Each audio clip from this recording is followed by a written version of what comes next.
I'm going to kind of share some of the kind of journey that we've had, but I'm kind of very aware that there's any one of a number of people in this that here that could tell you some of that journey and have been involved and helped and just been such a blessing on that journey. And it's that kind of thing that they'll probably be able to tell you the truth of it. So there are some people I'm looking at who have been very significant, whether that be from Amy, who used to come along to one of our lunch clubs when she was about yay high at Headland School, through to others that have been involved in youth events that we've run across the years. So my name's Simon. I'm the Pioneer Minister for Shine Pinehurst, which is a fresh expression of the Church of England on the Pinehurst estate. If you don't know where Pinehurst is, it used to be North Swindon, but it's kind of now, it's even called Central North because it's more central than the north kind of thing. And we live on the Circle, which is right in the heart of Pinehurst, and we've lived there for about 30 years, just with our heart and passion, just to reach out to the community there. We've got Andy over there, who's my wife. Give everyone a wave. I won't make you stand up to embarrass you. We've got Leonora, who's on a gap year from Germany. She's from Chemnitz, or Chemnitz, I can never say it right, in East Germany. And then we have Jodie, who's a wonderful lady who's been working with us over the last couple of years, recently come to faith. So Jodie's going to tell you a little bit more in a few minutes when we interview her, because we thought it'd be lovely to hear from her directly. And what I would share a little bit of the story of it, which has been a 30-year journey. Obviously, I started when I was about 10 years old, but it has been a 30-year journey. I remember going into Headland School when I was just 19 years old and on a gap year and chatting to some of the lads there particularly and hearing their stories. And the two guys particularly, I can't even remember their names, but they would just tell me about their lives and, you know, dads in and out of prison and kind of all the kind of stuff they were mixed up with. And I was thinking their world is so different from the church that I grew up in and the kind of Christianity I experienced. And actually for me, it's been a 30-year journey of understanding of what that means like and how our faith relates to those that wouldn't kind of fit into the realms of church as we know it. And it's been a privilege of being part of that in terms of what God's been doing. It's been a journey that's been way beyond my time and, you know, will continue way beyond the point when we move on. We're involved in a number of different aspects of the work. So we have a particular focus towards young people. I was involved in running Youth for Christ for many years and involved in working with young people from a whole range of backgrounds. And I've already been reminded that someone that's 30, I was working with them when they were 11 years old.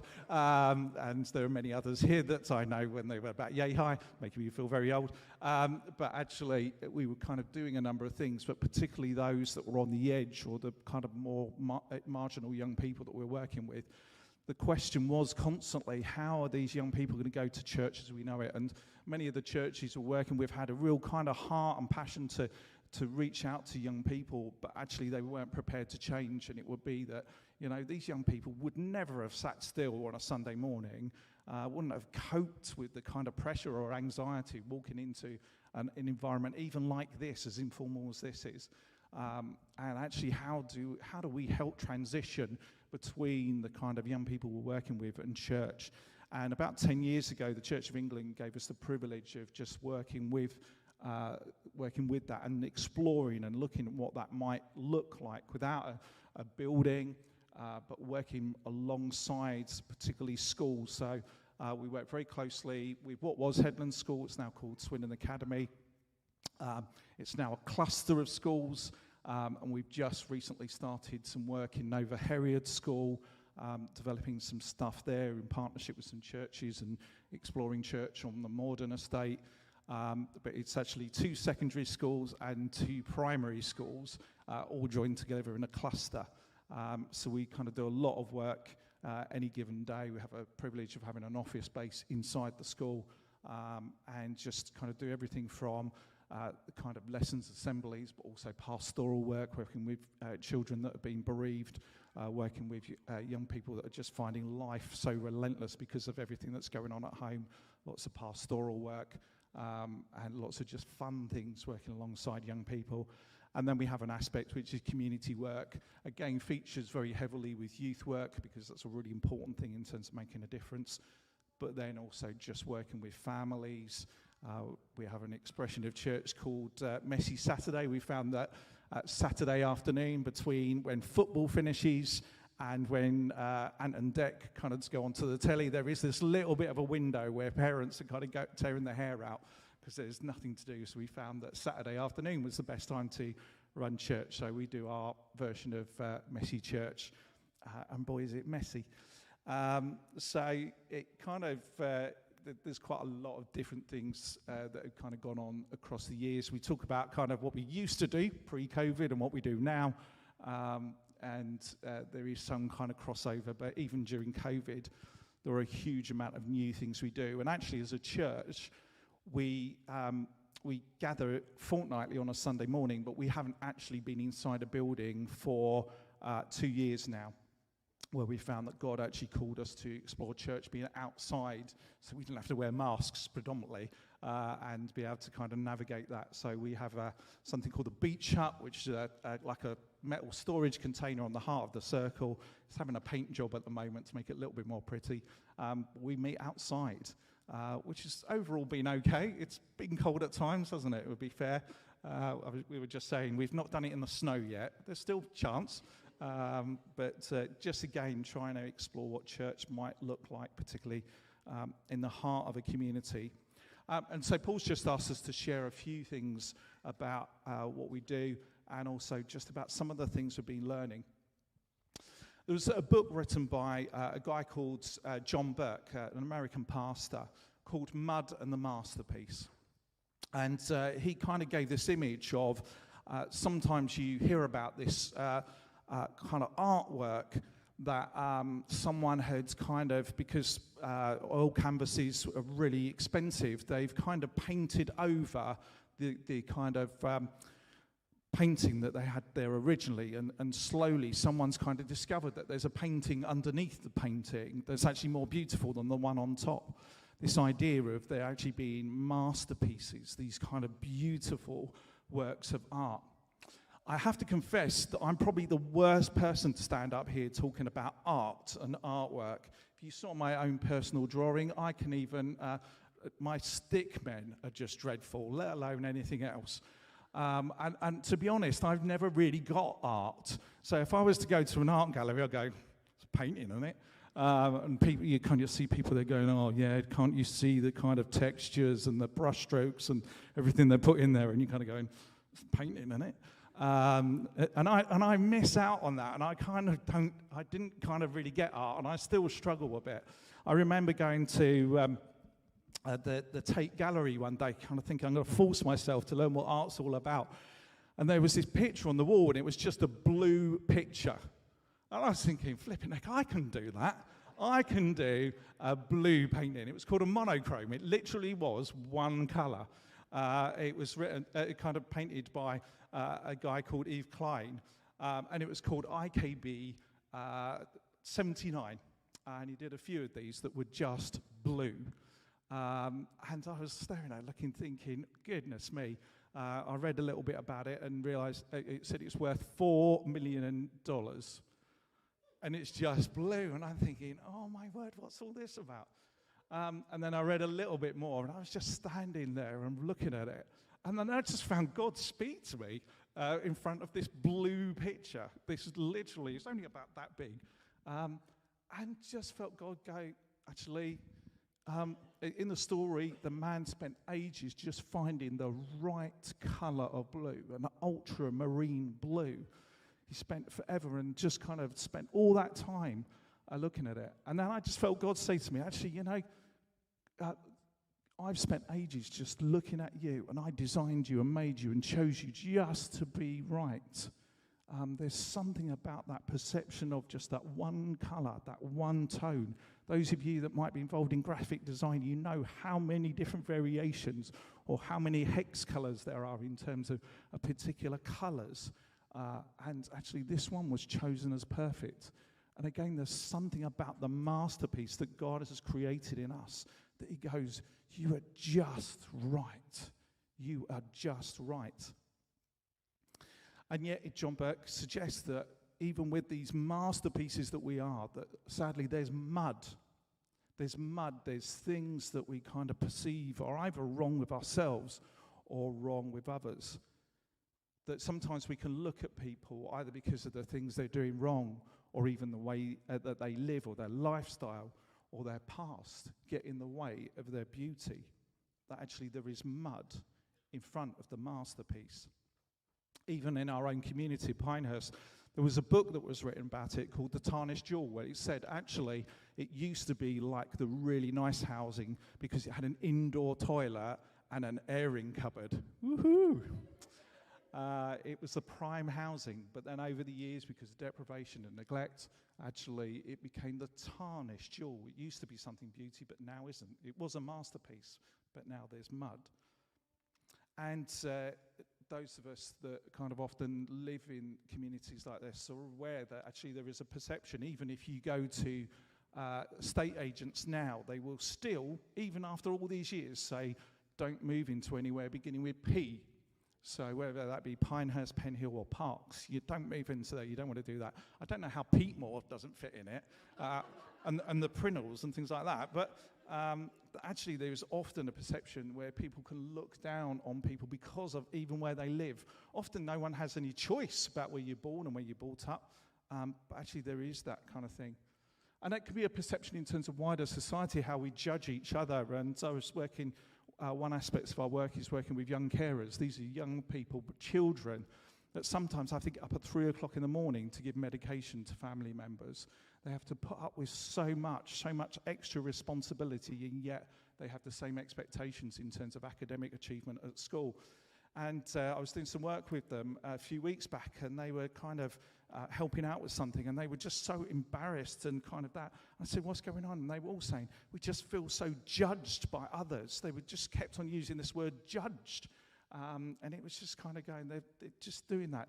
And I know particularly working with young people, they just feel so judged by other people, the expectations upon them, and particularly within each other. It sounds really weird, but being a teenage girl is really hard. Really, really hard. The pressures on them are massive in terms of judged by what they perceive other people think of them, but also some of the stuff that they're told through social media particularly. And there is that big issue in terms of that. And even people's opinion on church. I remember I went to a Church of England secondary school. I kind of came from a kind of house church.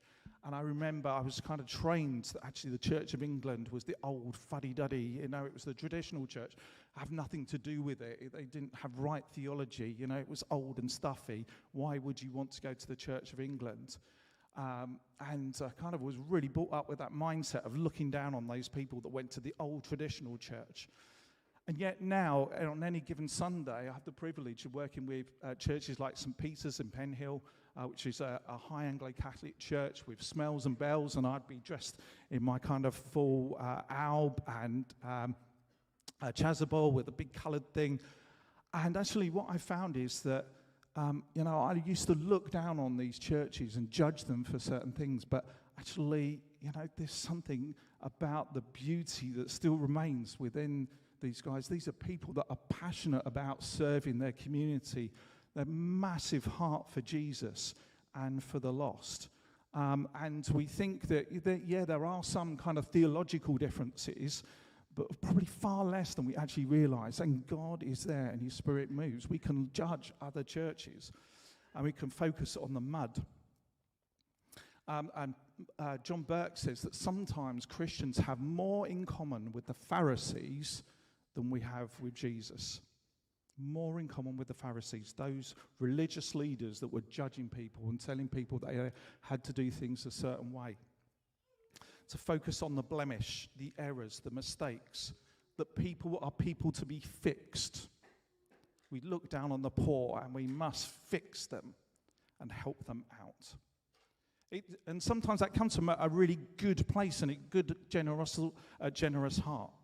but often it's not necessarily the heart of God. And actually for us, it's been a long journey of learning that and examining our own hearts. Can we put the kind of, maybe a few slides up?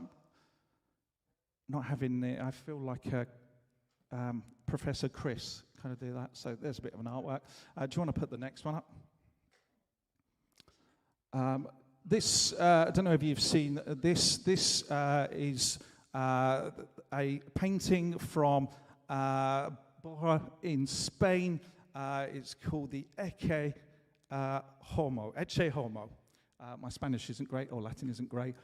This is a painting that was up in a church in Bora, and there was a lovely lady who saw it slowly becoming eroded away, that actually there was this beautiful face of Christ. And so she decided that she was going to help restore it. And over the course of a few weeks, she kind of scraped it down and began to use certain chemicals on it. No one realized what she was doing, and she kind of slowly went to it. But this is what happened. Can you put the next slide up? So this is her attempt. It's gained national reputation. It's called the Monkey Christ now, or the Potato Christ. So she had this great heart of wanting to restore stuff, but Jesus doesn't look quite so good. Now, it's actually paid off, and now the church gets tens of thousands of visitors every year, and they kind of help support the church and a lot of their ministry because people want to come and see the Monkey Christ. So her heart was good. But we can lose the face of Jesus in a lot of what we do sometimes because actually we focus on the mud rather than the masterpiece. I'm going to invite Jodie to come up. Jodie, do you want to come and join us? Give her a round of applause as she comes.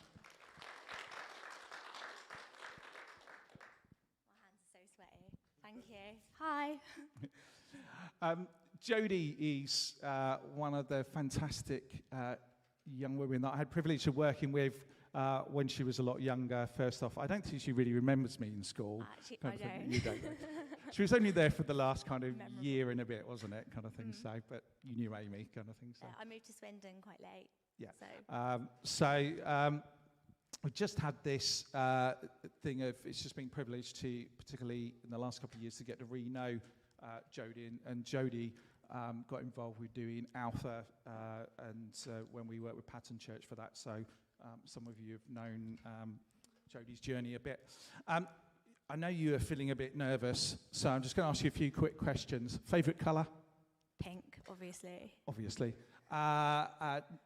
Best day, Friday or Saturday? Saturday. McDonald's or Burger King? Oh, McDonald's.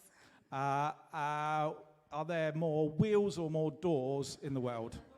Oh, doors. Doors. I don't know. No, you're wrong, it's wheels. Oh, really? So there you go.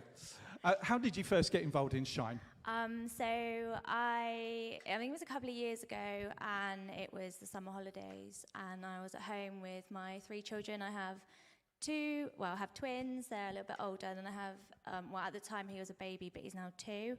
And I was having a really tough time, and about how I felt about myself and who I was, and at the time I was on benefits and obviously live in a council house and all of that, and didn't feel very good about myself. And I went to this thing called Bridge the Gap, something that Shine Church puts on for families, and they go down there and they get fed, and they play with your children, hold your baby so you can eat, and it was really good. And Simon was there, and my daughter, one of my twins, has always asked me if she can go to church.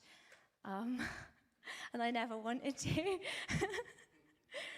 just because I didn't know if I would fit in. And so Simon got talking to me and said to come along to Shine Breakfast, and then I started coming to Shine Church. What's your favourite thing that we do in terms of Shine that you're involved with? Shine Breakfast. Do you want to explain what Shine Breakfast is? So Shine Breakfast is our interpretation of church. We're outside on the field, loads of kids, really noisy, loads of families, and we just talk. We eat and talk, and it's really fun. I come with my whole family. It used to be just me and the kids, and now most of my family have attended now, haven't they? So it is a really, really chilled atmosphere, and food's nice. Yeah. Fab. I love it. I mean, living in Pinehurst and growing up, like you're saying, council house benefits, all that kind of thing. Do you think that's changed how you view yourself? I think I have to work a lot harder to be taken seriously as a person, and kind of prove that I'm not a troublemaker, and I actually have like goals and dreams and things like everyone else, and might have a lot higher to climb to get to where I want to be, but I'm normal and nice. I'm not normal, but I am nice. I would say both are true. So. But, I mean, you had a particular interesting story, well, an extraordinary story of this whole thing about how society can perceive you or look at you. It kind of started with a Facebook post. I don't know if you want to put the post up. Oh, lovely. So. Okay, we're going to do this. Yep, that's me. So if you Google my name, it will come up that I'm Pajama Mum. So I was having a really rough night. A couple of you know Eli. He doesn't sleep, and that particular night had a really rough night. I didn't sleep. We got up super late. I was shouting at the kids all morning to be like, hurry up, we need to go. And then before I knew it was time to go, and I was still in my pajamas. And it was just a really tense morning. So I just grabbed my coat and I put it on, and I walked out the door. And straight away, the kids burst out laughing, and it just broke the ice because we were just so tense. And I thought, you know what, this is really funny. We'll take a picture. And then I got the kids to school on time, like, proud of that. And got home, and I decided, you know what, I'm going to put that on Facebook, because I bet other mums, and I know other mums in my area, go through the same thing where they feel alone and they struggle, and not just mums, dads, parents, whoever. And I think it should be spoken about a little bit more, and so I put it on Facebook. And straight away, all my mum friends were like, woo, go on, Jodie, yeah, that's really good. I'm glad you got your kids to school on time, and started sharing the post. And then I went about my day. We looked back at it like 4 hours later, and it had been shared about 4,000 times, and by strangers, and all these comments, and it basically went viral. Not all of the comments are very nice. They were very, very judgmental. And yeah, then the newspapers picked it up, which was awesome. So here we have the Mirror and the Sun both picking up on the story. How did that come about? I had a lot of press contact me. This is really random, and I don't know why it happened, because I do post controversial stuff on my Facebook all the time, and they chose that. It's really weird. Yeah, and then they just kind of wanted to know my story, and they said they wanted to talk about it in a positive way, because they don't see many mums openly admit that they went to school in their pajamas. And so I decided that I was going to speak to them and have my say, because there were just so many comments, and I just thought, you know, I'm going to kind of explain what the post was about, because it wasn't about wearing pajamas. It was about trying to uphold other parents and let them know it's okay not to be okay when you're having a rough time. So yeah, I spoke to newspapers, went crazy again. Yeah. It's amazing, Fun isn't it? time. And it shows up some of the double standard. You can have a workman covered in kind of all kinds of things. Could have been down a sewer all day, goes and picks his kids up. No one says anything about it, but you turn up in your pajamas and people say, oh, that's dirty. Yeah. It just shows that sometimes they're the kind of things that people judge on. And from your point of view, what do you think, looking back at that, what do you feel about it? How do you kind of... you know, when you process that, what do you look back kind of thinking about it? I throw my pajamas away now, because I won't wear them ones. No, I think, if I'm honest, it did shock me a little bit, and I did have a tough time thinking, well, this is what people think about me because of where I live and like who I am, and like, is that who I am? And I had a whole thing. And looking back on it now, it's actually like quite funny, and I think people are going to judge you no matter who you are, even if they don't know you, but Jesus knows you, so it doesn't matter. It's okay. So, yeah. Yeah. So if I'm to ask you the question about how do you think Jesus looks at you and how he thinks about you, what would you say? I think he thinks I'm hilarious to start with. I think that would be true. So.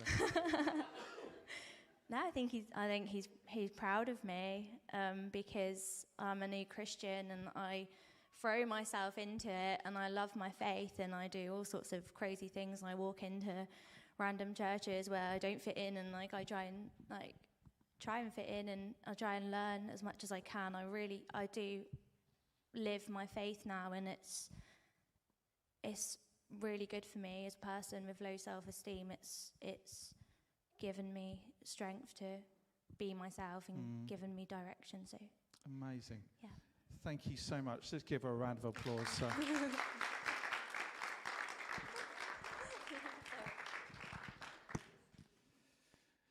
This morning's reading is from Luke 19, and it's the story of Zacchaeus. Jesus entered Jericho and was passing through. A man there by the name of Zacchaeus. He was chief collector and was wealthy. He wanted to see who Jesus was, but being a short man, he could not because of the crowd. So he ran ahead and climbed the sycamore fig tree to see him, since Jesus was coming that way. When Jesus reached the spot, he looked up and said to him, Zacchaeus, come down immediately. I must stay at your house today. So he came down at once and welcomed him gladly.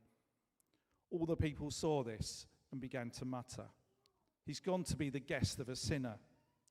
But Zacchaeus stood up and said to the Lord, look, Lord, here and now I give half of my possessions to the poor. And if I have cheated anyone out of anything, I will pay back 4 times the amount. Jesus said to him, today salvation has come to this house because of this man, too, who is the son of Abraham.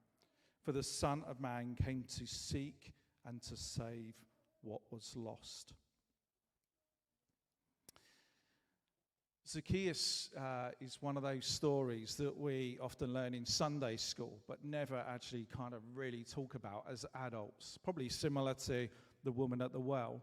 It's one of those stories that actually is incredibly controversial. If we don't, sometimes we lose it, and even in our own cultural understanding, we lose how controversial these stories were, how outrageous Jesus was when he decided to include these stories and the ways that he went about doing things. Even in that story, you can hear people kind of judging and saying, actually, this is a bad man. You don't want to have anything to do with him, Jesus. Stay well away.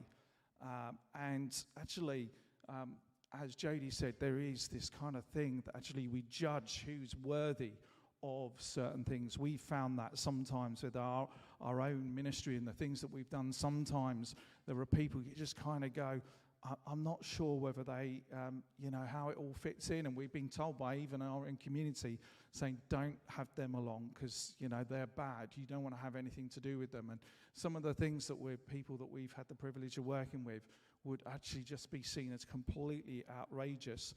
Zacchaeus was not seen as worthy. He was not kind of seen as someone that could be justified to be loved by Jesus. The Samaritan woman was someone, again, his disciples said, don't go talking to her. That's not appropriate. And as Joji showed, there's a lot of people within society that feel maybe they're not worthy. We work a lot with young people, particularly those at the margins, and often we're told, you don't want to work with those yobs, the hooligans, those big gangs that hang around Tesco's or One Stop. You don't want to have anything to do with them. Again, people kind of go, these people that are on benefits, they're just not helping themselves, they're just kind of lazy, aren't they?